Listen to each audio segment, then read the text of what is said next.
மா, இதெல்லாம் நமக்கு தேவையில்லாத வேலை. அப்பவே நான் உன்கிட்ட சொன்னேன், இதெல்லாம் வேணுமா வேண்டாமான்னு யோசிச்சுக்கோன்னு.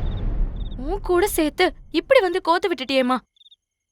உன்னால நானும் இப்ப சேர்ந்தெல்லாம் மாட்டிக்கிட்டேன். ஏய், அறிவு இருக்கா உனக்கு? என்னமோ நீ மட்டும் தான் மாட்டிப்ப, நான் எஸ்கேப் ஆயிடுவேங்கிற மாதிரி பேசிட்டு இருக்க.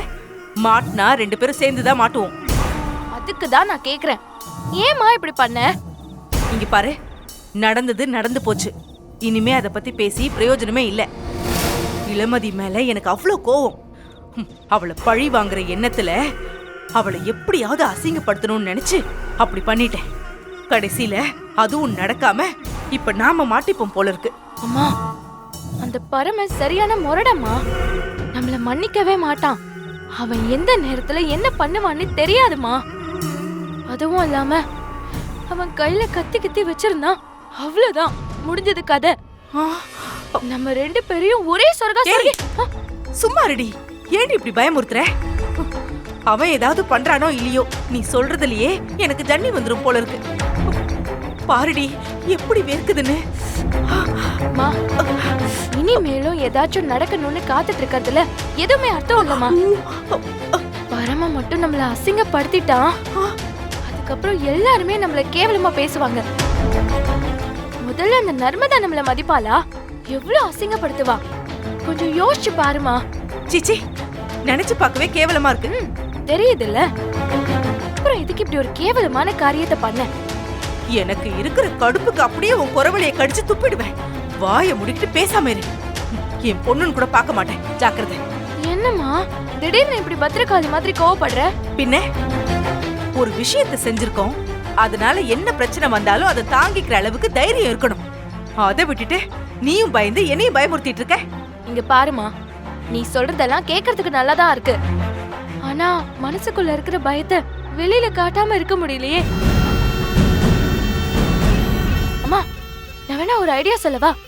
இதுபடி செஞ்சோம்னா 2 பேரும் தப்பிச்சுக்கலாம். அப்படியா? ஐடியா இருக்கா? சொல்லுடி, சொல்லி தொலை. நாம 2 பேரும் நேரா போய் பரமனை தனியா பார்க்கலாமா? பாத்து. இந்த மாதிரி கோவத்துல நான் தெரியாம பண்ணிட்டேன்னு நீ சொல்லு, நானும் கூட சேர்ந்துதான் பண்ணேன்னு நானும் ஒத்துக்கிறேன். என்ன, ஓகேவா? கையில வேணா ஏதாச்சும் அமௌண்ட் கொடுத்து நம்மள காட்டி கொடுத்துறாதுன்னு கேட்டு பார்க்கலாம். சம்மதிப்பான்னு தாமா நினைக்கிறேன். வேற வேற என்ன, நேரா பரமகிட்ட போய் உண்மையை சொல்ல வேண்டியதான். நான் வேணா இப்பவே போயிட்டு அம்மா உன்கிட்ட தனியா பேசணும்னு சொல்றாங்கன்னு சொல்லி வைக்கிறேன். ஏய் நில்லுடி, இங்க வா. என்னம்மா? என்னம்மா இப்படி அடிக்கிற? ஏய் என்னடி, நம்ம வாயாலே போய் அவனுக்கு வாக்குமூலம் கொடுக்கறதா? அதை விட கேவலம் வேற எதுவுமே இல்ல. இங்க பாரு, எதையாவது பண்ணி இதை சரி கட்டியே ஆகணும். என்ன பண்ண போற? பாப்போம், அந்த பரம என்ன ஆதாரம் வச்சிருக்கான், அதை வச்சு என்ன பண்ண போறான், அவனோட திட்டம் என்னன்னு இன்னும் கொஞ்சம் அவனை கவனமா வாட்ச் பண்ணி தெரிஞ்சுக்க போறோம். புரியுதா?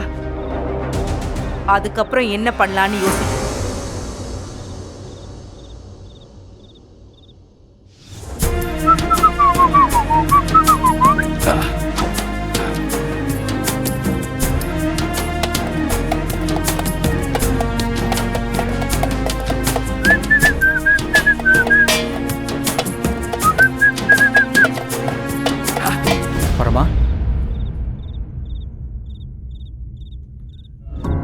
என்ன பெருசு சென்டிமெண்டா கூடுற? என்ன விஷயம்? இல்ல, இந்த பிரச்சனை முடிஞ்சதும் நீ கிளம்புறன்னு சொன்னியே, அதான்.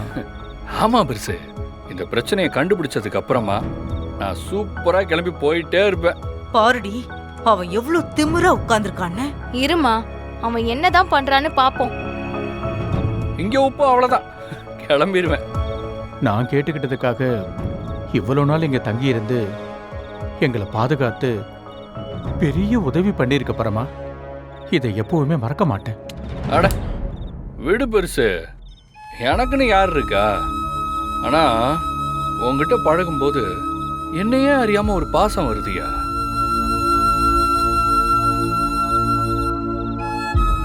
நமக்குன்னு என்ன குடும்பம் இருக்கா, வேற உறவு இருக்கா? உங்களெல்லாம் பார்க்கும்போது தான் குடும்பம்னா என்ன, எவ்வளவு பாசமா எப்படி வாழ்றதுங்கிறதையும் நான் தெரிஞ்சுக்கிட்டேன். சண்டை கோழிக்கிட்ட சண்டை போடுறது கூட எப்படின்னு கத்துக்கிட்டேன்.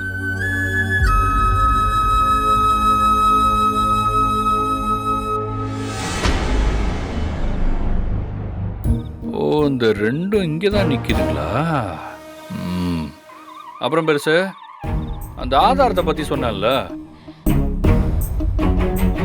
ஆமா பரமா, என்ன ஆதாரம்?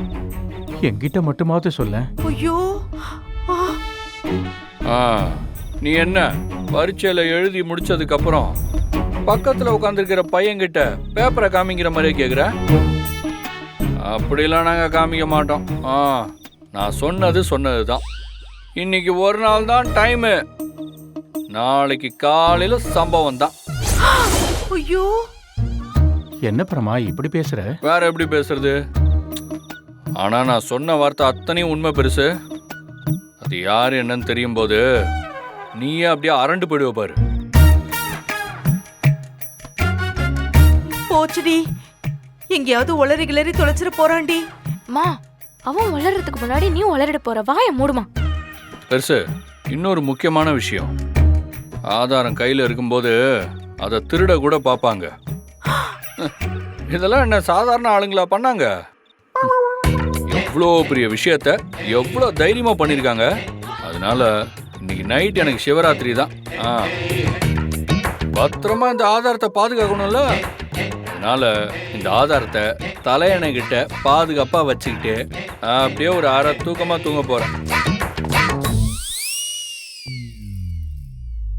என்னப்பா நீ யாரு என்னன்னு சொல்லாம குடும்பத்துல ஒருத்தர்னு வயித்துல புளிய கரைக்கிற? உனக்கு மடியில கனம் இல்ல, அப்ப வழியில பயமும் இல்ல. அப்புறம் ஏன் பெருசு நீ பயப்படுற? போய் நிம்மதியா தூங்கு. குத்தமுள்ள நெஞ்சுதான் குறுகுறுக்கும். என்ன பரமா அவங்கள காலையில கண்டுபிடிச்சு சம்பவம் செய்யணும். ஐயோ,